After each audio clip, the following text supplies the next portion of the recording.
Welcome to the Good Morning Show. It's Saturday, June 13th, 2020. I'm Kandace Redd with meteorologist Taran Kirksey. Thank you so much for joining us. Taran, let's go ahead and talk about the weather. How's it look this morning? But these are the people who raised us and made us who we are, and we need to do better as a society to take care of those who took care of us.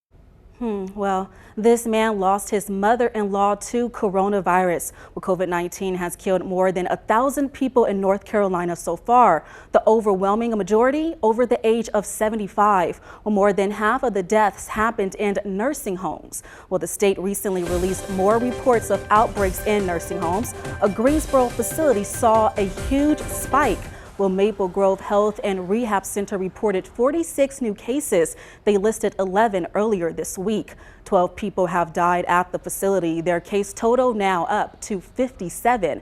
Well, 49 are residents and 8 are employees. And a Triad family says they lost their mother to coronavirus at one of the facilities listed as a hot spot. Well, Barbara Garrison celebrated her 88th birthday in May, and less than a month later, she died. Well, she lived at White Oak Manor in Burlington, and Garrison's son says he heard about an outbreak at the facility where 14 people tested positive. Somebody texted me about it and said, has White Oak called? Did we know about it? No, we didn't. They were going to test her, that she was achy, had a low-grade fever. Well, Rice says he was told by multiple people at the facility that the outbreak started when one sick worker did not stay home, something he says could have prevented many people from losing loved ones. Well, statewide, a similar story. The number of new cases still going up. At last check Friday, we hit a record high of more than 1,700 people testing positive. That brings the total to 41,000 coronavirus cases right here in North Carolina. Well, that's enough to fill the Greensboro Coliseum, enough to max out the White Oak Amphitheater and pack the Aquatic Center. In fact, it's enough to fill every seat in every facility at the Greensboro Coliseum complex. Well, Governor Roy Cooper says he's concerned. Well, more peaceful protests and rallies are popping up around the Triad, and hundreds of protesters gathered yesterday to demand an end to racial injustice in Winston-Salem. They also encouraged police officers to stand in solidarity with them. While during the march, protesters headed to the Winston-Salem Police Department, and Chief Katrina Thompson says she got the message. What we saw happen to George Floyd, not only is it ugly, it was wrong, and it was criminal. For as long as you're out here, we're going to be out here protecting you and making sure you're safe. Well, the chief also encouraged the crowd to take part in the Citizens Police Academy. She says it's an opportunity to learn about the job and provide the police department with feedback. Turning now to the city of Greensboro, another protest is scheduled today at 12:30 this afternoon. The march will start at Target on Battleground and Lawndale. And downtown Greensboro is starting to get back to normal after several protests and marches happened in the last couple of weeks. Store owners tell us they are ready to resume business. And WFMY News 2's Denise McMiller talked to a few of them about the struggles over these past 3 months. Well, coming up on the Good Morning Show, we're taking a look at a break in temperatures next week, a welcome relief to the muggy weather. Well, stay with us for your 7-day forecast. Plus, an explosion of artwork and murals coming out of the Black Lives Matter movement across the country. We'll show you the powerful messages across the state. We'll be right back after the break. Well, check this out. Downtown Greensboro is becoming a memorial site to honor the life of George Floyd. He died after a police officer in Minneapolis pressed his knee on his neck for several minutes. As WFMY News 2's Ben Smart reports, artists are painting murals in the center city to protest against police brutality. Powerful images there. Well, the fight for justice is also turning to artistic expression in Uptown Charlotte, with 17 artists painted a Black Lives Matter mural on South Tryon Street earlier this week. The city says the mural will be permanent until workers resurface the street. Well, back here in the Triad, Hunter Hills French Church is holding 2 prayer walks today in response to the death of George Floyd. A prayer walk will be held at 11 o'clock this morning on Lewis Street in downtown Greensboro. The second prayer walk will be held at 3 this afternoon at the intersection of MLK Drive and Grove Street, where we'll have team coverage of the peaceful protest on WFMY News 2 at 6. And Ministries United for Christ is also holding a peace march tomorrow at 2 p.m. in Thomasville, where protesters will meet at the Big Chair and march to the police station. And now, coming up on the Good Morning Show, we'll show you how a community is coming together to honor healthcare heroes amid the coronavirus pandemic. We'll be right back after the break. Well, the time is 5:17. Welcome back to the Good Morning Show. And right now, you're getting a bird's eye view of the beautiful city of Greensboro. Well, now let's go ahead and take a quick look at some health news. Well, COVID-19 is impacting pregnant women of color more than their white counterparts. Well, that's according to a new study in the UK. Researchers looked at pregnant women hospitalized for the coronavirus. Of the more than 400 included in the report, 56% were from Black or other ethnic minority groups. Well, most had good outcomes. The transmission of COVID-19 to infants was uncommon.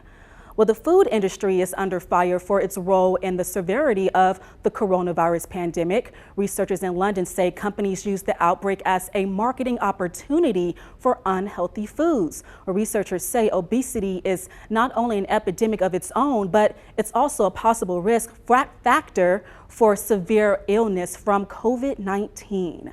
And a study of people over 55 finds repetitive negative thinking is linked to cognitive decline and may raise the risk of Alzheimer's disease. Where researchers in London say tools like mindfulness and meditation should be studied as ways to treat the pattern of negative thinking and lower the risk of dementia. Well, the CDC still urges you to wear a face mask while out in public, but it's still hard to come by at stores. And that's exactly why the Greensboro Transit Agency handed out thousands of masks yesterday to bus riders. And more than 2,500 people got masks at the bus depot. Well, GTA plans on handing out more masks next week. And check out this sweet celebration in Greensboro yesterday. Well, cars drove by Pace of the Triad to honor employees helping out the community. Well, Pace offers medical care and other services for the elderly, and this was a chance for employers to show their appreciation.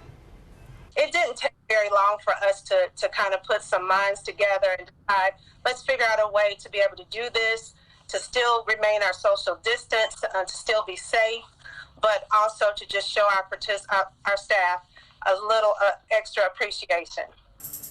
Well, about 85 doctors, therapists, nurses, and more were honored. Well, we hope you'll stay with us for more stories just like this to make you smile this morning. We'll be right back after the break. Welcome back to the Good Morning Show. Well, summertime favorites are preparing to reopen in the Triad. We know that several public pools and splash pads will reopen in Winston-Salem. The Bolton, Kimberly Park, Polo, and Parkland pools will open July 1st. 6 splash pads around the city will also reopen. Well, we also know that social distancing will be required on pool decks. City leaders say the opening schedule is subject to change. And the Greensboro Aquatic Center partially reopened June 1st, allowing for some swim programs and adult swimming, but you have to register first before going inside. The Washington Terrace Pool and Southside Splash Pad will open later than originally planned, but High Point City Lake Pool will not open. Are you looking for something fun to do with the family? Well, a popular attraction in the Triad will reopen in just a couple of days. The Greensboro Science Center will reopen this Monday. WFMY News 2's Eric Shilton has more on the center's reopening plans under tight guidelines.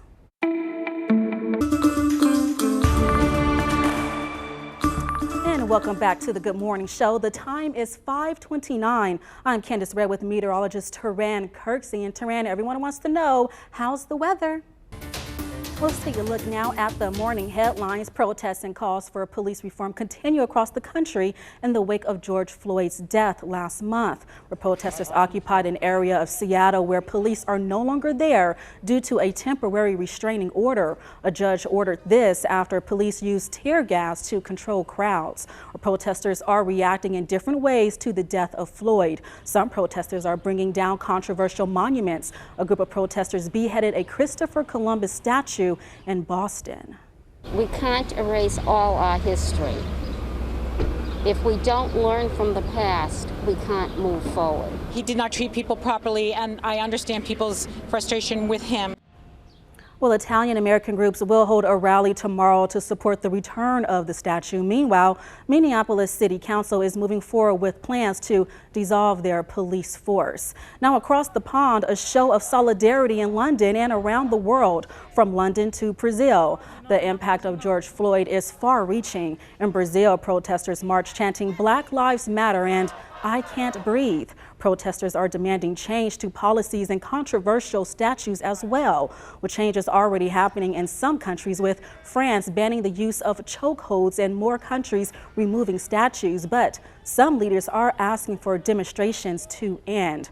Well, back to another big story, the coronavirus pandemic. While states continue to ease restrictions, there's still a concern with cases rising in parts of the country. Well, CBS News' Danya Baucus takes us to the states concerned about a second wave and the plans to fight it.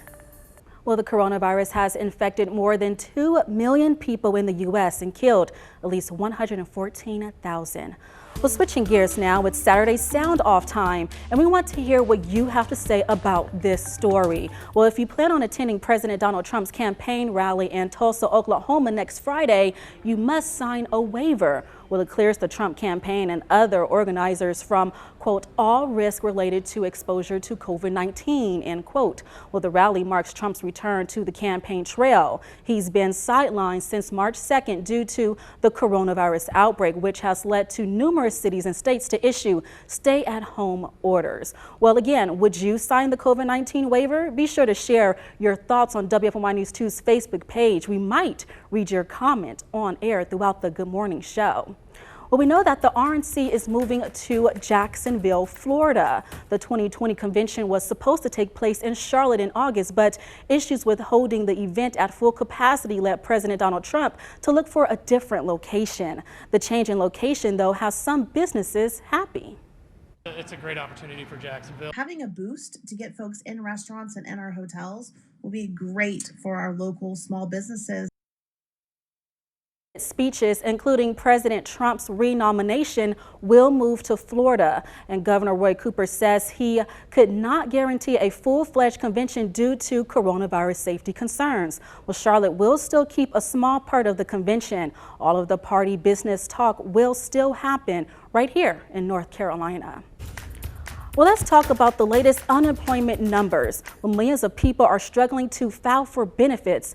In fact, 1.5 million Americans filed for unemployment benefits last week, and layoffs remain at a historic high. But more states are starting to see a downward trend. The good news is that as these weekly claims start to drift lower, and as there's more evidence that employers are bringing new people back on their payrolls, the situation is not nearly as dire as it was 10 weeks ago.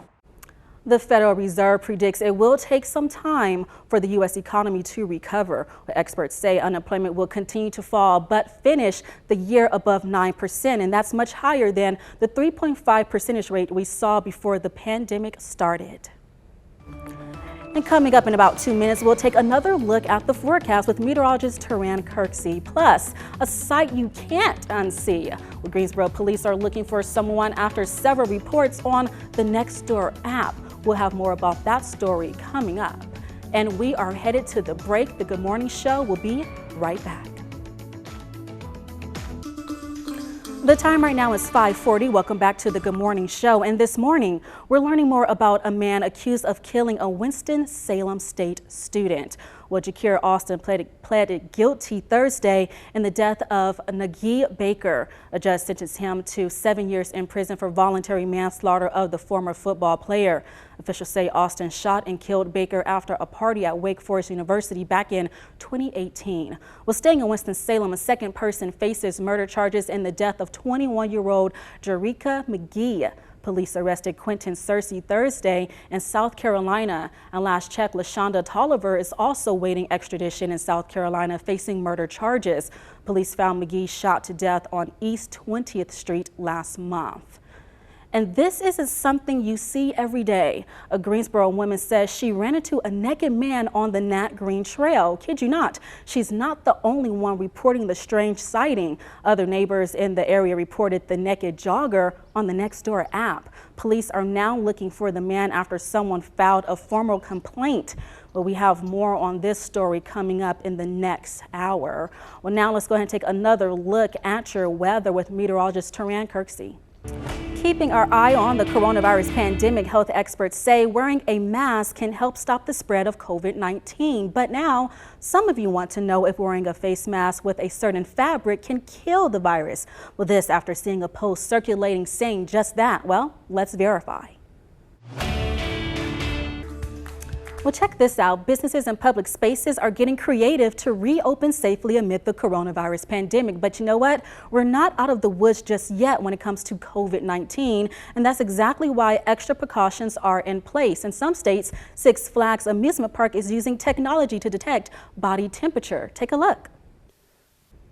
Well, technology, it never seems to surprise me. Taran, you were listening to the story. What are your thoughts when it comes to reopening? Are you ready to get back out there in the public amid the coronavirus pandemic? Taran, understood. Great perspective. Well, I'm definitely interested in getting back out in the public, but I can tell you this much. I definitely will still be wearing a face mask, but that's just me. Well, be sure to stick around. The Good Morning Show will be back, and we'll kick it off with sports.